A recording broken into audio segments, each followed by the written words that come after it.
Hello，大家好，我係 Yoda。因為要考試同埋實習，最近都冇乜時間剪片，所以出片真係比較慢啦。趁仲未大考，仲有少少時間，就出埋上次去日本嗰條片先。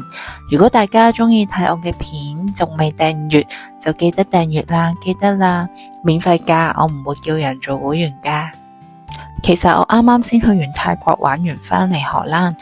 而家剪返上年去日本嗰條片，感覺又好似啱啱去完日本返嚟咁。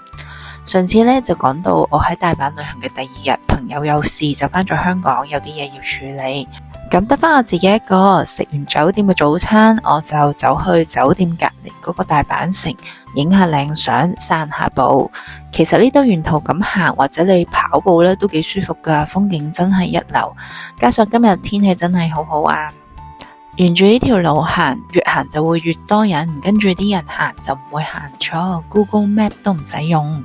由我住嘅酒店行嚟大阪城，慢慢咁行都要行20分鐘㗎。雖然呢度好多人，但係又未算最多人。如果想喺大阪城嘅正面想影一張冇人嘅相，都幾難㗎。鍾意影相嘅朋友真係要嚟下呢度影相。秋天河嘅兩邊植物都有唔同嘅顏色，影出嚟真係幾靚。鍾意睇風景嘅朋友亦都可以試下搭下呢個觀光船或者觀光火車。我成朝都冇用過電話嘅網絡，淨係掛住影相。原來我電話張儲值卡成朝都用唔到喎。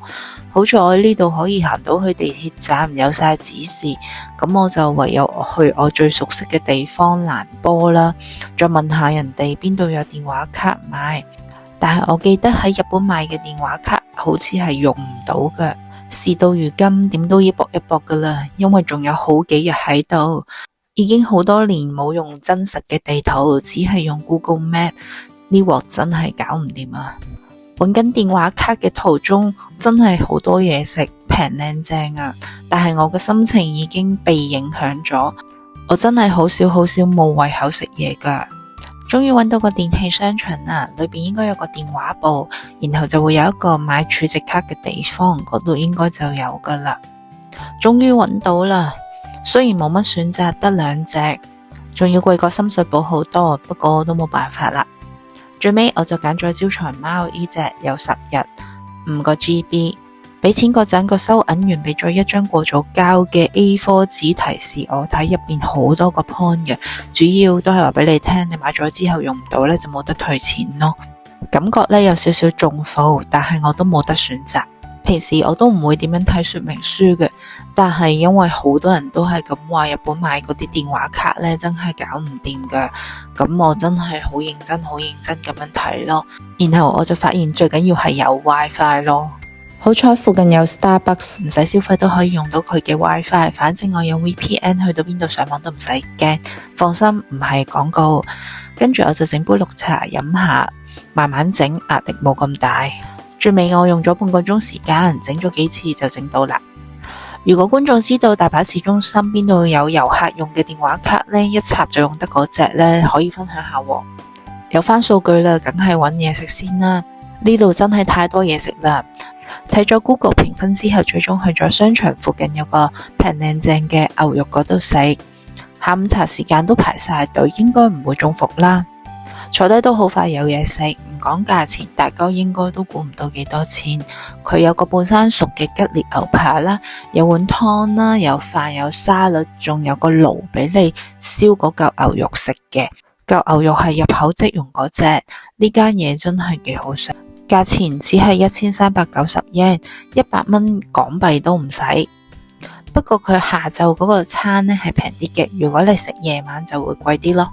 然後去商場行咗一陣，因為想買個風筒，同埋喺 Uniqlo 同 GU 買衫，因為荷蘭買 Uniqlo 好貴， GU 又冇。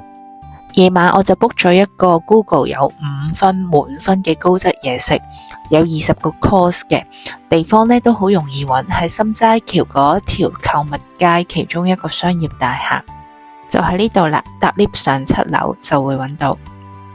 餐廳入邊唔係好大嘅啫，佢入邊嘅裝修呢都好日式同埋好有氣氛嘅，服務都一流。